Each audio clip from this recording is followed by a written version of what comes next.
guys are actually very lucky because I went out the other day and I went to Lekki Arts and Crafts Market and I did a couple of videos and too I've been procrastinating on when to edit the video. So I think this is the perfect timing to actually quickly show you guys how I edit my videos. Now, I mentioned earlier that I was going to explain what I mean by saying um, my channel is not big on editing. Now, there are some YouTube channels that you go to. If you see all the Orisha they pack on their videos, you'll be intimidated, you'll be scared. Like, oh my God, how am I going to get to this editing expertise level of this content creator? Sometimes um it can be crazy. You can be scared that, oh my God, I will never be able to edit like this. You can actually edit like that or even better. But one thing I always encourage people to do is don't overwhelm yourself by trying to learn the best of the best of the best of the best editing skills at the initial stage. Because if you try that, it means at the end of the day, you will not be able to put out any content because you now become a perfectionist. Oh, if my video does not have this style of editing that content creator has, I will not upload the video. You are only, doing yourself a great level of injustice, okay, or injustice rather. So let me share my screen and move on to Kinemaster. In the last class, I explained to you guys that Kinemaster is what I use. Guys, this is Kinemaster on my phone. You can download it from either Play Store or the Apple Store if you're using an iPhone. Okay, now Kinemaster has two different versions. There's the free one and the one you pay for. The one I am using is the free one. This is what I've been using for the past, should I say, for the past 2 years now. I've been using this particular Kinemaster for the past 2 years. So as you can see, this is the video I just did. This is a video I edited just this morning. This is it. Let me tell you guys an interesting fact. Yeah, every single video you see on YouTube, before it comes onto the YouTube space, this is what it looks like at the back end. You see all this cut and join, cut and join, cut and join, cut and join, cut and join. This is what it looks like. These are my background music. All those background songs you hear in my videos, these are them.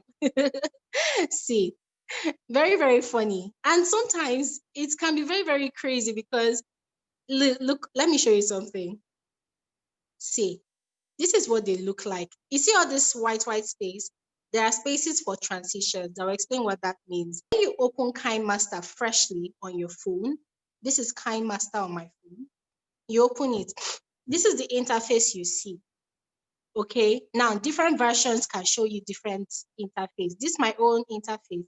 It's quite different from another version that I saw just recently. But this is what I've been using for the past 2 years. Okay, now let's start afresh. You click on this space.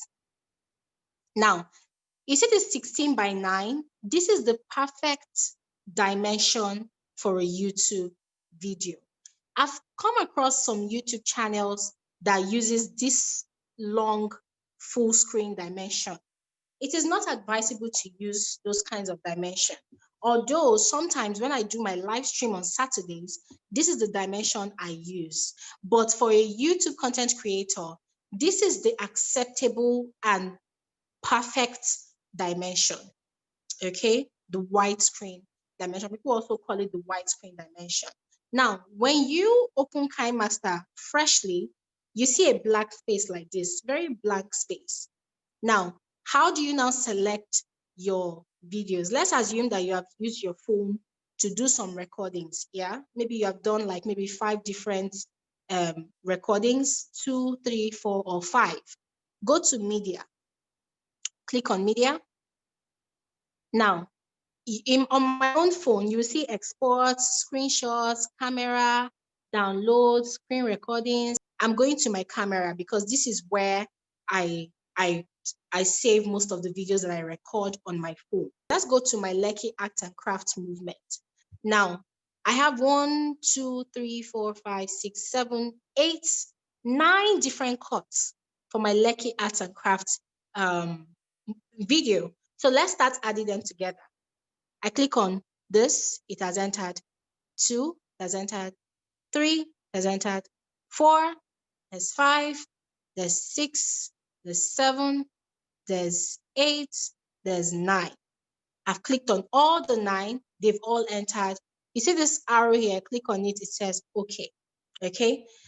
Now let's go to the beginning of all these plenty cuts. The reason why I haven't edited this video is because the video does not have a beginning, the video does not have an end. So I'm just keeping it until when I have proper beginning and end to add it up together, then I'll upload it. Now, this video, it seems like it's loud, but it is not loud. So how do you increase the volume of your cuts? Click on one of the videos. You will see different cuts. You see this scissors icon here. This scissors icon, if you click on it, it's for you to cut your video or trim your video. Okay. Now, let me just tell you guys generally on Kinemaster, you can cut your video, you can trim your video, you can make your video fast, you can make your video slow, you can put picture in picture, like you can add several videos and pictures on a video as you're talking, just as you normally see on my videos. You can also increase the volume of a video and you can reduce the video. On Kinemaster, you can add a background music. You can also increase the volume of the background music or reduce the volume. That is basically what Kinemaster does for you.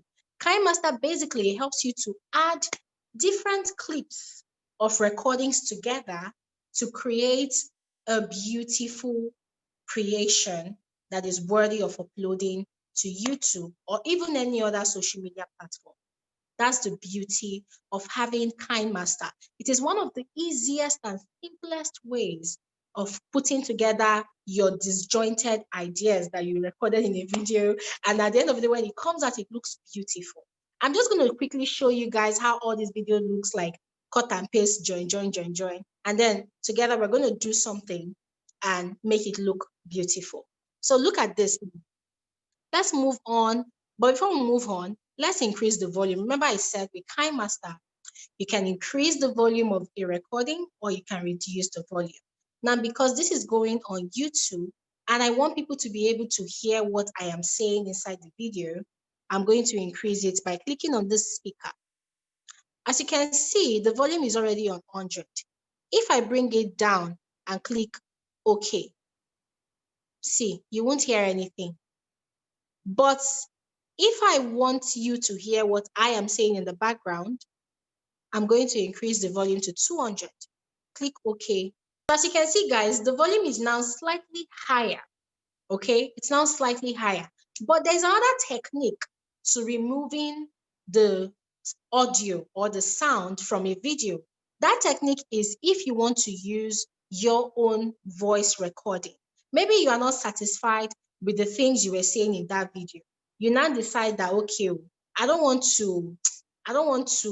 people to hear what I was saying in the video.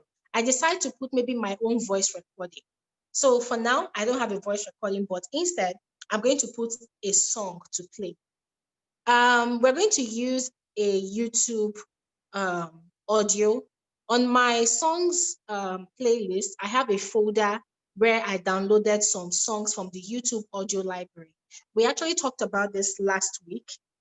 So what I did personally was I went to YouTube audio library and I downloaded some songs, some tracks that I like and I would love to use on my videos. So I created a folder for them on my phone and I called it YouTube soundtrack. That is it, YouTube soundtrack. So let's look for one song that I like. Let me put it, and I added it. Guys, look at what I did. And the song appears down below. Okay. I click on OK. It's there. Now, guys, this song is already low because it is on 100%. I want to increase the volume because that is what I want people to hear. Click on OK. Now let's play the song and the video together.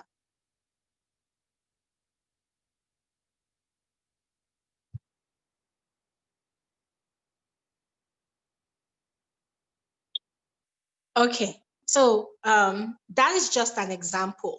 That is very long. So if I were to be editing this video like I normally would right now.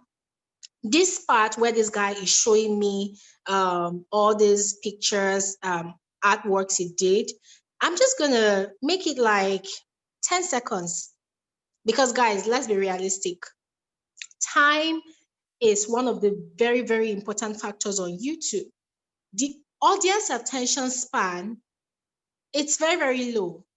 If you are putting a scene like this in a video because you want people to look around your environment and you make it up to 20 seconds, 30 seconds, people will get bored because they will have the impression that this one doesn't know what to say on this video. Now, this is Kinemaster. This is how it works, okay? First of all, I'm going to explain all these layers. There's media, there's layer, there's audio, and there's voice, okay? And then there's that red thing in the middle. It's a camera, okay? Now, I'm going to explain how each of them works. Media, this is what leads you into your actual phone gallery. Now, let's go back. Now, for layer, if you click on layer, this layer has a lot of features. Now, there's more media, there's effects, there's overlay, there's text, and there's handwriting. How do you use all these things? As you can see, this is the main video. This is one of the clips of my video. Now, as you can see, I have a video on here. And I said something just now. I said, okay, you guys heard what I said. I said that my late brother was a musician. So let's assume now that I want to add a picture of my late brother so that people will see the person I'm actually talking about. I do not go to media anymore to go and click anything because if I go to media and I decide to take or look for a picture of my late brother, and let's say, for instance, I just click on any picture here, this is what happens. Instead of that picture to go on top of the video that I'm talking on, it creates a division and then it comes differently on its own. This is what happens.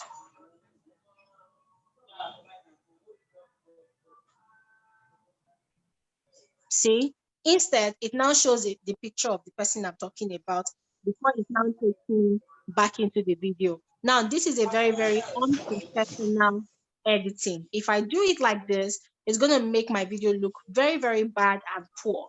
So let's reverse what we did. You see this arrow here? You can reverse whatever you do on Kinemaster. So let's go back to that part. So I said my late brother was a musician, yeah? Let's assume now I want to put a picture of my late brother. Instead of going to this media, I go to layer and then I click on the media that is under layer. This is media here. Now, the importance of this media, what happens is when I select a picture, instead of it to now create a division between the video or within the video I'm using to talk right now, it now puts that picture on top of the video. So what I can do is I can either enlarge the video, the picture rather, position it properly. And so when I'm saying, okay, it has been positioned right, I'm coming to explain all those animations. This is me saying my late brother.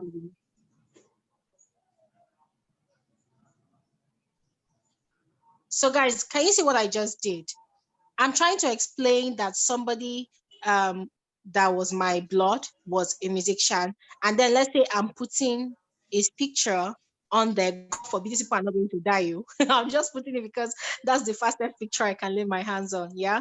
But let's say I'm explaining something and I want to show a picture or a video of what I'm talking about. This is what I just did. Okay, so this is a video that actually I clicked on already. So let's say I want to make this video small and I'm explaining something to somebody or to you people, remove it away from the saxophone because I'm also showing people the saxophone. So I don't want whatever video or picture that I put to block that saxophone. So I put it there. Now, guys, let me show you something interesting. Can you see that the video is noisy? The video is noisy because my original video of me talking is still playing. I'm talking. And Omaomi's video is also talking. But because I don't want people to hear what she's saying, I want them to hear what I am saying. I click on Omaomi's video. in the editing pane. This part is called the editing pane. I click on it, and then I go to this speaker here. As you can see, that speaker indicates audio increment or reduction. Currently, Omomi's voice is on 100. If I go up to 200, it's going to make it so loud. Now, as you can hear, it is now this additional video that is now even louder than my own voice. And I don't want that to happen because it's going to create a lot of noise in the video. So what I do is I click on that video, click on this speaker, that is the audio of all the videos of that particular video, especially. I reduce it to 0. So let's play it.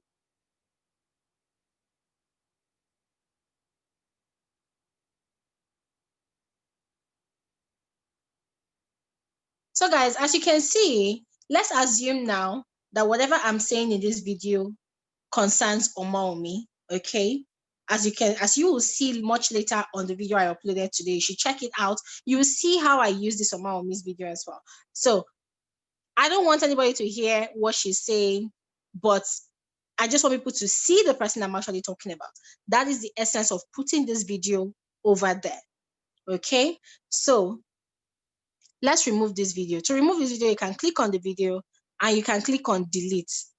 The beauty about this Kinemaster as well, just like Canva, is most of the symbols they use here, there are symbols that are easy to understand. You see this dustbin? This is a waste bin symbol. Click on that and Omomi's video is gone. If I want to delete this Banky W's picture, click on the picture here and click on this waste bin and the picture is gone. So the video is clean again.